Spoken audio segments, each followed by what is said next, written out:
Hi everybody, I'm Sarah Cray and I teach watercolor, and today I want to show you how to paint a maple leaf. Now this can seem overwhelming, but with watercolor and wet on wet technique and letting salt do some work, it actually shouldn't take you more than like 10 minutes. Okay? Perfect. Let's do it. Let's do it. We're going to start with our oath really quick, so if you can raise your right hand and repeat after me. I promise to be kind to myself. I promise to be kind to myself. I promise not to compare my work. I promise not to compare my work. And I promise to have fun. And I promise to have fun. Thank you. Now we have the outlines and the supplies used in the description, so you guys can grab that if you need. So I already transferred my outline onto my paper, and the first thing that I'm going to do is I'm going to take a larger brush, like a round 12, and using water, I'm just going to wet my leaf. Okay, so again, just doing like a thin layer. We don't want a puddle, but we want it to be moist. And then while it's wet like this, you're just going to drop in the color and let it go. It's the best part of watercolor, in my opinion. I agree. It's so beautiful. So I usually like, when I do wet on wet, I usually like to start with my lighter values first. And you don't have to go all the way to the edge here. It's just kind of getting the majority of the brush. I mean, of the leaf.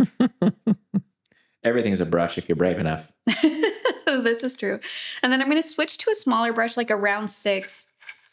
And you can use that same yellow, or you can use like some burnt orange or even a little bit of red. And then you're just going to kind of fill in the rest of the areas that you haven't painted yet. Now, this is where it gets tricky, because if I were to just go around the perimeter, you'll see that I'm just getting like an orange silhouette across the entire thing, right? Right. Which isn't bad, but that's going to create like a pattern in my head, like a very obvious patterning on the leaf. So I'm going to go in and purposely just drop in some of this orange, maybe a touch of red here and there. Because if you look at leaves while they're kind of turning, there are some areas where it's bright red and some where it's just yellow, some where you can even still see some green. So if you have some green, you can also throw green in there. Man, I love fall. Me too. It's so good. And then while it's wet like this, you can take some salt, sprinkle that in. While it's wet, it's not going to have a reaction right away, but it will as it dries. And then I'm just going to keep on going.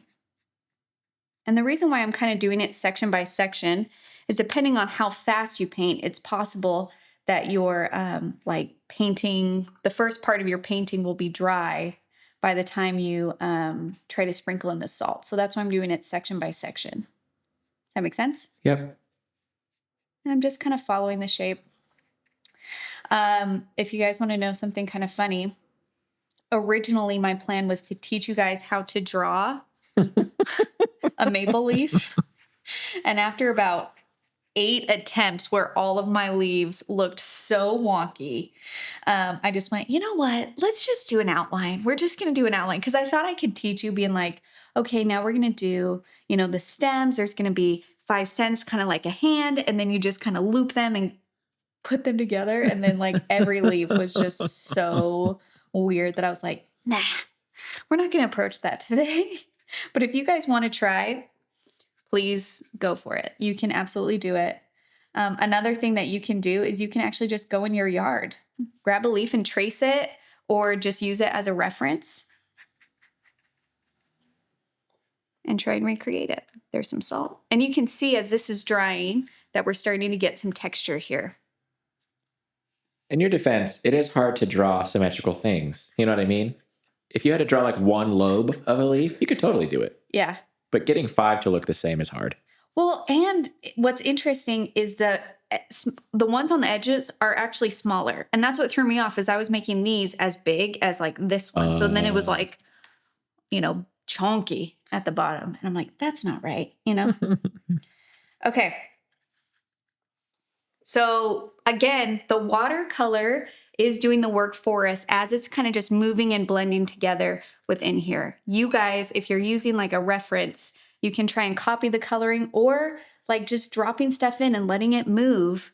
That's the beauty of watercolor. Okay. So you cannot do this wrong. Think about how leaves change throughout the season. Think about how eventually they kind of all turn brown, so like there is a leaf somewhere that has this kind of coloring. Okay. Absolutely. Then I'm going to switch to my liner brush, and using a dark red or a dark brown, I am going to do the stem.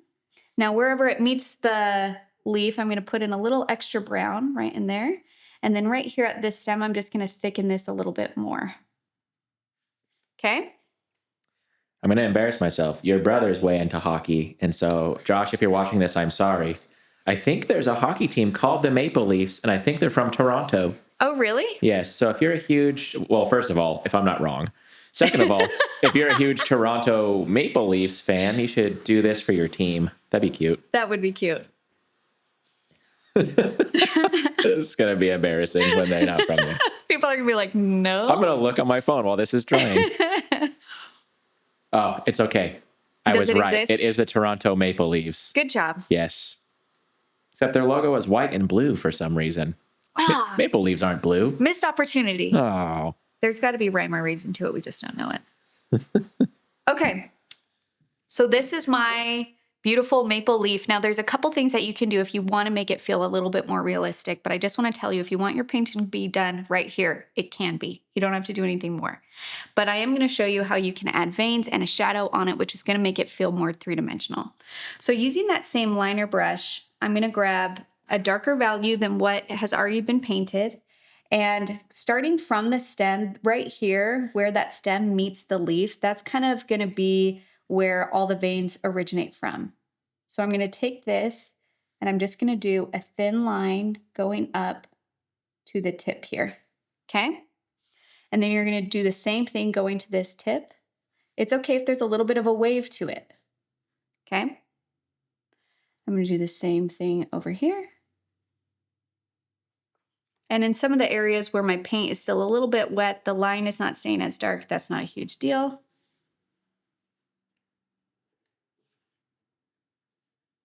Okay. So there's the main veins. And then if you want to do little ones that kind of come off, you can.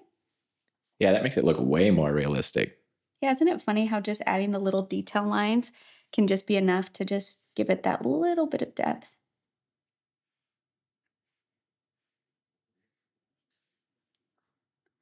And I'm just kind of working my way around the salt. If your painting is completely dry, you can swipe it off. But again, please make sure your painting is completely dry before you try and do that. It's devastating when you think it's dry and then you swipe the salt off and it smears everywhere and you're like, no. Wait, what do you like? No. Okay, perfect. And then the other really beautiful thing is, let's say that you do a vein and you really just don't like it. You can just smear it out. So there's like there's no fear here. Lovely. You know what I mean? Yep. So don't be afraid to just like smear some stuff out too.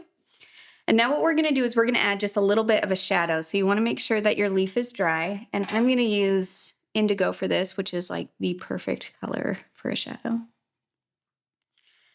And I'm going to decide that my light source is going to be coming from the left. So there's going to be a little bit of a shadow on the right. I'm going to take my round 6. I'm using a little bit of that indigo color. Hold on, let me make sure this is dry. I'm just going to start to put in a shadow. So basically what we're doing is we're going to follow the edge shape of these leaves. So this mark, you see this edge right here? Mm-hmm. I'm going to just move it to the left and down. And that's what we're going to kind of repeat.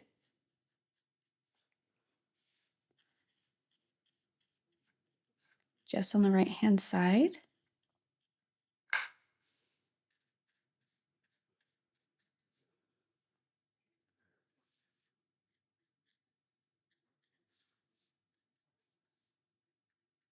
And don't forget this part, and then the stem.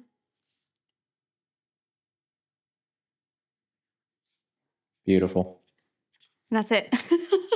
That's Well, all. that was That's all easy. it needs to be. That's a piece of cake. Yeah, it doesn't have to be too complicated. And again, I'm not doing too much shadow on the left-hand side because the light is coming this way. And so this is not necessarily getting an angle of the shadow. But again, if you're looking at a specific reference photo, the angle of the light is going to be what determines where the shadows go. So if you're looking at a photo, then just follow whatever that photo is telling you. But if I'm just kind of doing it in my head without a reference photo, then I'm kind of just trying to imagine that light coming in this way. Perfect. Okay? That's it. There's our maple leaf. There we go. So this hopefully is just fun and quick. You can do this in your journal. You can do this as an exercise to play with new colors. If you just want a fun fall painting, this is perfect. And also if you're doing our digital subscription, which is more geared towards intermediate or experienced beginner watercolorists, we actually are doing a maple leaf in a pond with ripples. And so this is excellent practice if you want to practice painting a maple leaf before we take that into our intermediate project. Okay? Perfect. Thanks so much for painting with me, you guys. I'll see you next week. Bye.